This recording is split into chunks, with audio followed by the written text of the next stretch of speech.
be allowed to speak, and that following their remarks, the Majority Leader and the Democratic Leader each control up to 1 hour of debate time and be authorized to yield up to 5 minutes of that time to any senator seeking recognition. Further, I ask unanimous consent that the senators be permitted to insert statements into the record. Is there objection? Without objection, so ordered. Mr. President. Majority Leader. We're debating a step that has never been taken in American history. Whether Congress should overrule the voters and overturn a presidential election. I've served 36 years in the Senate. This will be the most important vote I've ever cast. President Trump claims the election was stolen. The assertions range from specific local allegations to constitutional arguments to sweeping conspiracy theories. I supported the president's right to use the legal system. Dozens of lawsuits received hearings in courtrooms all across our country. But over and over, the courts rejected these claims, including all-star judges whom the president himself has nominated.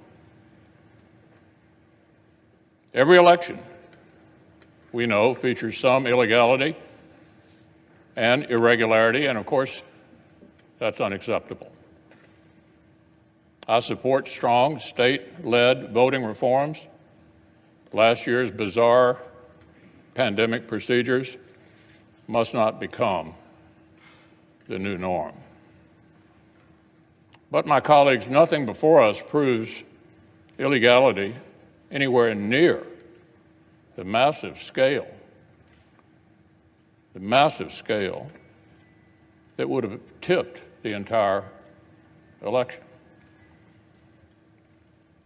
Nor can public doubt alone justify a radical break when the doubt itself was incited without any evidence. The Constitution gives us here in Congress a limited role. We cannot simply declare ourselves a national board of elections on steroids.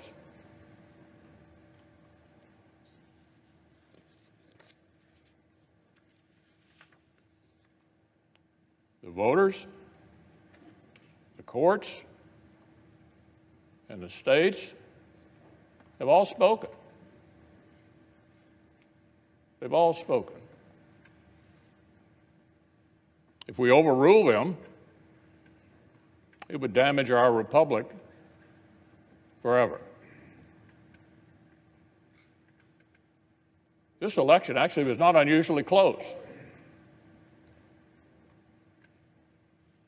Just in recent history, 1976, 2000, and 2004 were all closer than this one. The Electoral College margin is almost identical to what it was in 2016. If this election were overturned by mere allegations from the losing side, our democracy would enter a death spiral. We'd never see the whole nation accept an election again. Every 4 years would be a scramble for power at any cost. The Electoral College, which most of us on this side have been defending for years, would cease to exist, leaving many of our states with no real say at all in choosing a president. The effects would go even beyond the elections themselves.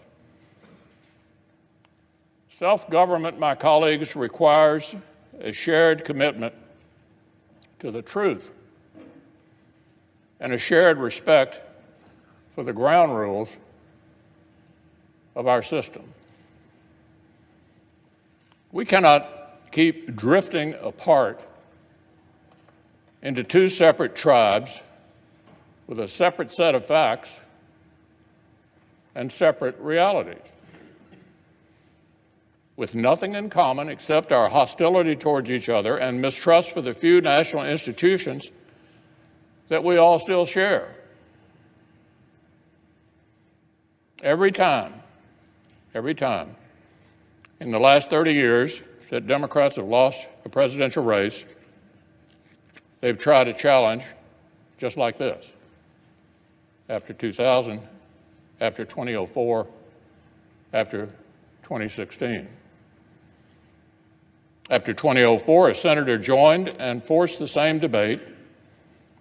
And believe it or not, Democrats like Harry Reid, Dick Durbin, and Hillary Clinton praised them and applauded the stunt. Republicans condemned those baseless efforts back then. And we just spent 4 years condemning Democrats' shameful attacks on the validity of President Trump's own election. So look, there can be no double standard. The media that is outraged today spent 4 years aiding and abetting Democrats' attacks on our institutions after they lost. But we must not imitate and escalate what we repudiate. Our duty is to govern for the public good. The United States Senate has a higher calling than an endless spiral of partisan vengeance. Congress will either override the voters, overrule them, the voters, the states, and the courts for the first time ever, or honor the people's decision. We'll either guarantee Democrats' delegitimizing efforts after 2016 become a permanent new routine for both sides, or declare that our nation deserves a lot better than this. We'll either hasten down a poisonous path where only the winners of election actually accept the results,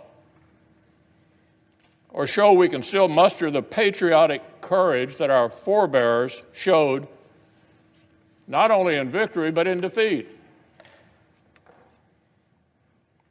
The framers built the Senate to stop short-term passions from boiling over and melting the foundations of our republic. So I believe protecting our constitutional order requires respecting the limits of our own power.